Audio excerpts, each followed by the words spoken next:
segala hajat dan keinginannya Allah ijabah.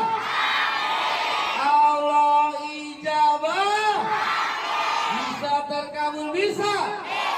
Yakin terkabul, yakin. Doanya apa?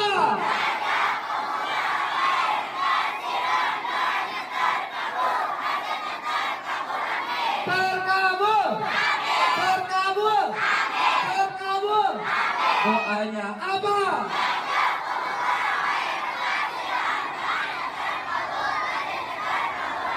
Amin, amin ya rabbal alamin. Allahu akbar. Allahu akbar. Allahu akbar. Allahu akbar. Allahu akbar. Allahu akbar. Allahu akbar kabira walhamdulillahi katsira. وسبحان الله بكرة وأصيلا. لا إله إلا الله وحده صدق وعده ونصر عبده وأنجز جنده وحزم الأحزاب وحده. أكبر الله أكبر الله أكبر.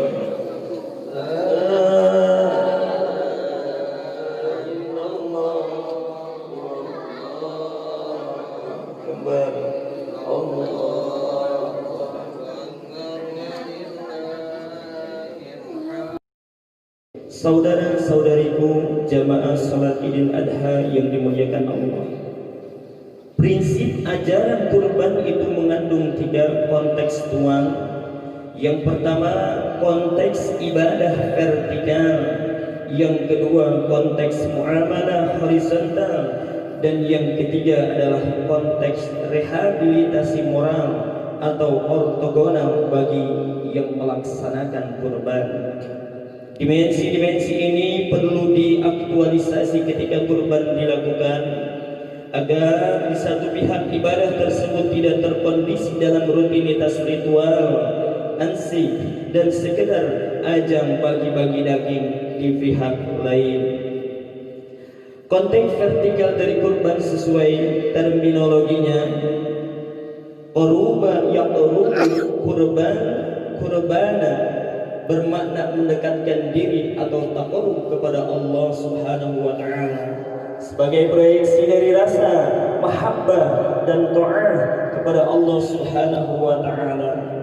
Syariat kurban sebagai salah satu bentuk ibadah sudah ditanjil atau dirujuk ajarannya sejak Nabi Adam alaihi salam. Praktisnya ketika 2 putranya Qabil dan Habil hendak mempersunting Aklimah sebagai istri, Allah menerima kurban salah seorang dari mereka, Habil, sebab domba yang dipersembahkan Habil betul-betul atas dasar mahabbah dan ta'ah serta ikhlas karena Allah Subhanahu wa taala. Sesuai dari arti namanya, hablun, yang berarti tali. Demi tidak putusnya tali kasih kepada Allah, dia rela mengorbankan apa yang paling dicintainya. Persembahkanlah domba terbaik dari domba-domba yang dimilikinya. Tercantum dalam Quran surat Al-Maidah ayat ke-27.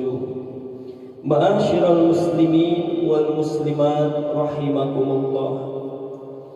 Pada kutipan atau khutbah yang singkat ini bahwasanya telah dicontohkan oleh Nabiullah Ismail tatkala mendengar perintah ayahnya untuk menyembelih dirinya merupakan mujahadah yang sangat besar. Betapa ia lebih mementingkan kepentingan Allah daripada kepentingan dirinya. Rasul sallallahu alaihi wasallam pernah ditanya oleh sahabat, "Wahai Rasulullah, jihad apa yang paling besar?" Rasul menjawab, "Jihad melawan hawa nafsu." Hadis riwayat muttafaqun alaih. Oleh karenanya dari khutbah yang singkat ini mudah-mudahan kita semua bisa mengambil intisari bahwasanya pelaksanaan ibadah kurban atau ibadah haji tidak hanya sekedar ibadah ritual saja, melainkan apa-apa yang sudah kita korbankan, baik waktu, tenaga, pemikiran, ilmu maupun harta, tiada lain kita lakukan semata-mata ketaatan kita kepada Allah Subhanahu wa taala, sehingga dengan demikian setiap perbuatan amal baik kita akan menjadi kebaikan yang akan hadir baik dari jasmani maupun rohani kita. Dan insyaallah taala alhamdulillah pagi hari ini izin Allah, kuasa Allah, kita berada di rumah doa anak yatim. Insyaallah tahun ini Allah belum takdirkan kita untuk berkurban, namun insyaallah taala kita tidak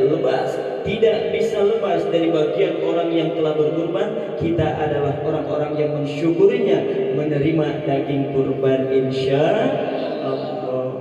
Mudah-mudahan segala pengorbanan pimpinan rumah doa anak yatim, Bapak Haji Dewi Susanto beserta keluarga, orang tua kita Ibu Hajah Eyang Sulastri binti Bronto Wisnu beserta keluarga, Ibu Tati beserta keluarga, niscaya segala kebaikan beliau, pengorbanan beliau niscaya di sisi Allah tercatat sebagai amalia soleh yang diterima, dan insyaallah taala akan menjadikan beliau semua mendapatkan ridho serta rahmat daripada Allah Subhanahu wa taala. Barakallahu li wa lakum fil Qur'anil azim wa nafa'ani wa iyyakum bima fihi min ayati wa dzikril hakim wa taqabbalallahu minna wa minkum tilawatahu innahu huwas samiul alim. Wa aqulu qawli hadza fastaghfirullahal azim innahu huwal ghafurur rahim.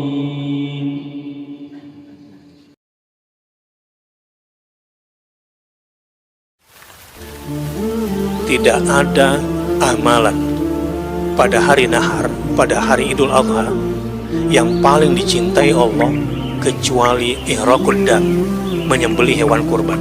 Tidak ada pekerjaan yang paling baik setelah sholat Idul Adha selain menyembelih hewan kurban. Tapi ada yang menarik di situ penjelasannya.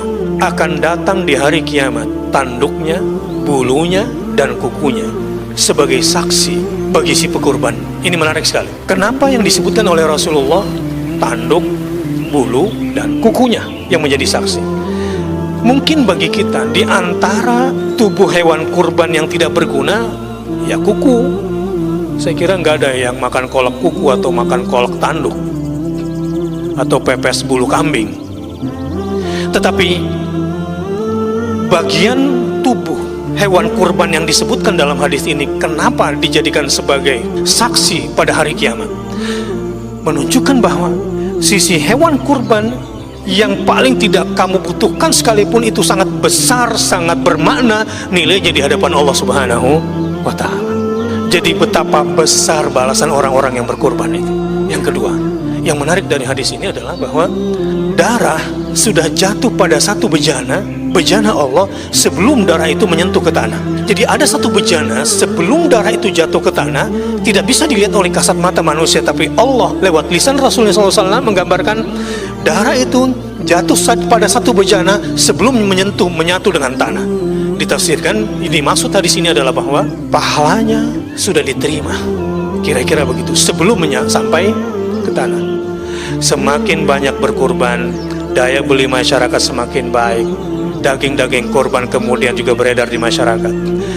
Semakin banyak bersedekah, semakin ekonomi semakin berputar, dan kemudian kita baik. Percayalah, gak ada hubungannya sinar matahari sama melemahnya rupiah. Percayalah, kagak ada hubungannya naiknya dolar dengan turunnya hujan. Tidak ada hubungannya sama sekali. Jangan terlalu sempit dalam berpikir, dan jadilah orang bertakwa yang sesungguhnya, maka jiwamu akan baik, dan berikanlah kurban yang terbaik.